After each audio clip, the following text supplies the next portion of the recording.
The end of day 2 went pretty well. I was able to halter and unhalter her quite a few times. I worked on starting to touch those front legs and just kind of relaxing more with her. Coming into day 3, I feel pretty good about our sessions yesterday. I feel like we made a lot of progress. Just kind of hanging out with her, braiding her mane, helped her get more comfortable with me on that offside.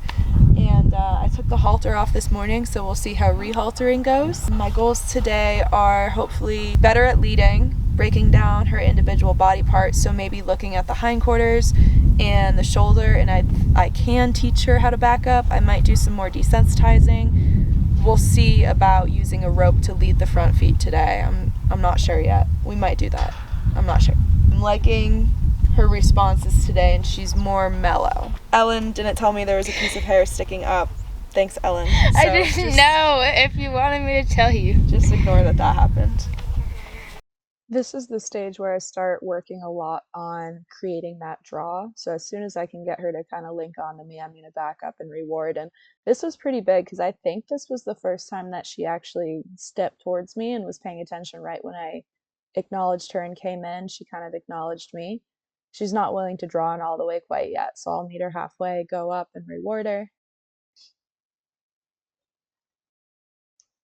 And I try to stick to the same way haltering them for the first few times, and then I'll start to halter them a couple different ways just so they're used to everything and it's not like they get spooky if my hand goes over their head versus under it or around the side. And again, I kind of muted the original audio because these videos are available in a group where I explain more of what's going on that I did with Amber and Isidro Espinoza.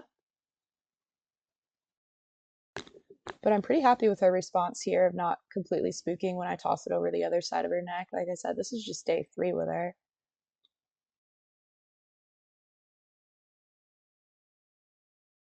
I love that she's not really sensitive on her nose to the halter. She doesn't flinch at all or anything or try to avoid it. She's pretty quiet. This mare is fairly stable in her mind. She's almost a little too confident with things. But I'm hoping in the long run that confidence is going to help with a lot of stuff. I like that her leading is picking up right where we left off. She's not trying to attack the rope or run away. She kind of gets the concept of following the rope now.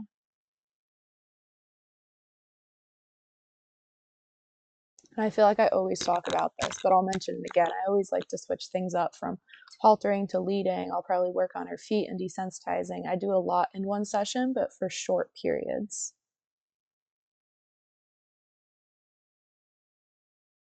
So back to working on tossing that rope under her feet. I know that's a really big thing for her, so we're going to do a lot of work with ropes. Now I'm doing this voiceover and I'm probably in current time about on day like 7 or 8 with her. And surprisingly, when they're not under her front feet or like near the front of her face, she's really good with ropes. Like around her hind end, they don't bother her at all, which is pretty impressive and cool. She's just sensitive with stuff under her nose. So this technique is called, well, I guess it's kind of the start of snaking, is when you're tossing that rope over the back and then you can kind of add a little bit of flair into it where you toss it up and like this little ring goes down. That way the rope doesn't completely get removed from their back if they are spooking. Now she's not spooking in this, so I don't have to worry too much about that. But it's just a lot of that constant rhythm and repeating, and you can tell the longer I do it, she's getting a little bit confused, so I probably should have released sooner here. But at the same time, that shows me that she's not really comfortable with repetition.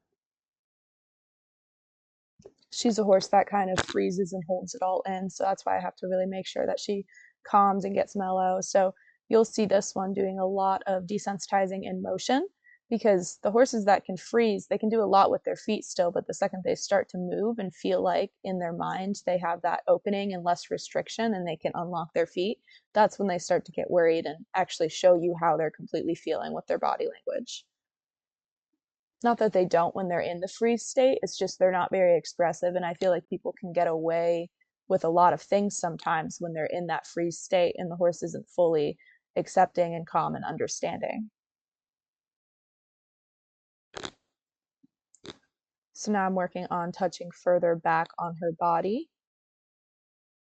And this might have been her first time with fly spray, or it could have been the second. So usually you'll start just spraying it away from them and then directly on them. Sometimes it's good to use water initially if they're really moving away from it.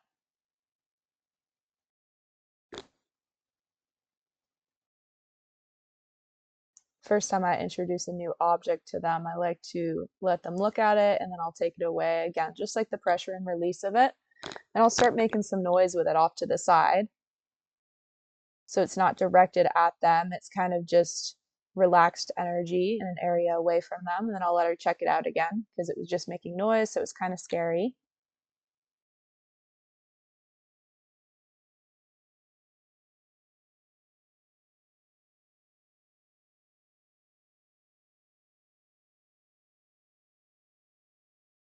So until I see some sign of relaxation when I'm at this distance from her, I probably shouldn't get necessarily any closer with it, because that would be, I guess maybe that's what flooding would be. People have a misconception of flooding and they think it's a lot of things that it's not. But that's why I ended right there with the saddle pad. Now here she's getting stuck. She's thinking desensitizing and I want her to understand and move off pressure. So that's a little bit of sensitizing right there. But going back to what I was saying about flooding, if my horse isn't okay with a saddle pad from 5 feet away, I'm not going to go ahead and start rubbing it on her neck right then. That's forcing something on her when she's not comfortable at a distance yet.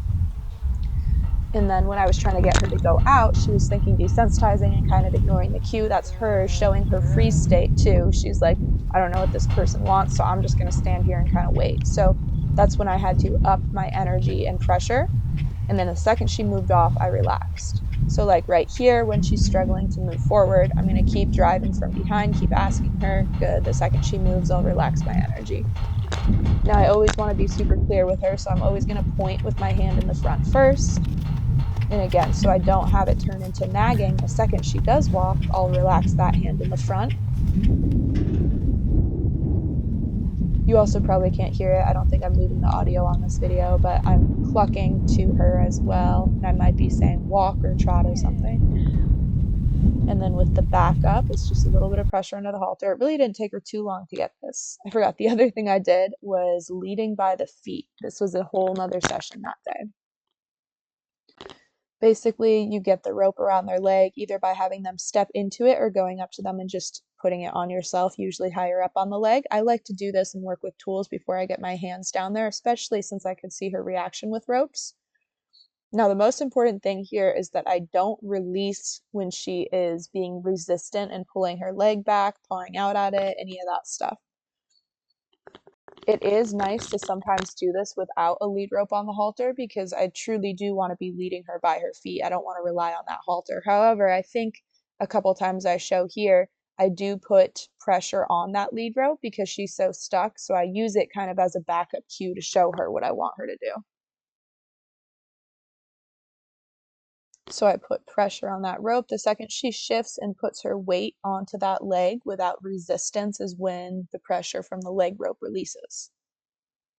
So here I might use that halter in a second to help her come forward.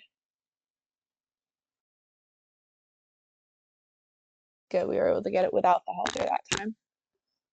And I really want to give her time in between to think about it, so there's a lot of rest periods. But this is a moment where she starts to spook at the rope, gets nervous. That's when I can use that halter to keep her nose tipped towards me so she doesn't get herself in a more tangled situation. So I'm going to see if I can get her other hoof too. Good, so I'm trying to line her up again with just that halter. Good. That's why it is important to have a little bit of a longer rope. And I find it's usually easier to go to the side initially when leading by the feet. But with this mare, when I go to the side, that's when she gets a little bit worried because that means the rope is more underneath her. So going to the front is an easier option with her. And the other way to get it on. So I think I have the opposite leg now. And this is when I'll also work on rubbing down the leg. So with the rope, I get them used to touch, so I'll have it just like how you saw it in that last clip where I had 2 ropes, both sides coming out, and I would kind of rub it around the leg, high and low, and then I'll go in with my hand to adjust it. I think the most difficult thing leading by the feet is making sure you know exactly when to give that release and you don't time it wrong to the point where you release just like she did there and she stomps her leg right after. What I'm doing here is trying to get her to pick it directly up. And of course she got that other rope under. So I'm going to keep pressure on that because no matter what way the pressure is coming There's from two her snakes? leg, she needs to give. So even if it's a backward Like a step, what? just like it was right there. Now something that, maybe doesn't look great is the fact that that halter rope is on her, but what I do like is that she's not jumping up trying to rear and strike at it. She may be pawing at it, but she's not trying to rear and strike at it. You heard me talk about this in a prior video with her. When she puts herself into a corner along the rail, somewhere where she can't really get out of, I'm not going to try to keep working her from there. I'm going to try to get her into a safer position. You can't go anywhere. I have the snake. Thank you.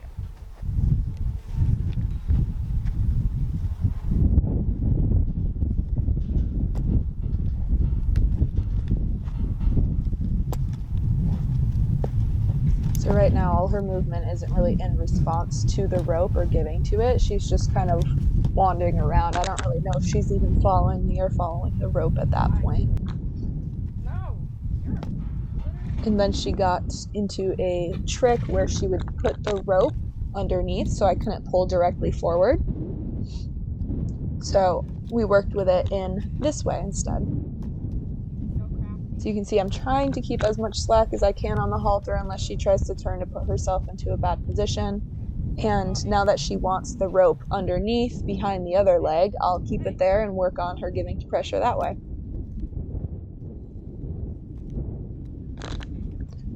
So all of this is just frustration Is literally trying to lay down and right resistance. She's really not liking that the rope is there. So I'm trying to keep a fair amount of pressure on it until she gives and she decides to go into a bow here instead. So all of the itching her nose on her legs, and a couple years ago I always was like, are they itching at flies? I don't really know exactly what's going on, and it's definitely a sign of frustration and avoidance and them kind of working through a learning barrier there. Wow, nice job teaching her to bow. So this is a lot of frustration and confusion and anger from her, which is fair. She's never done this before. She's never been asked to give the pressure around her legs. You can tell I still have that pressure on the rope because she's still not giving to it.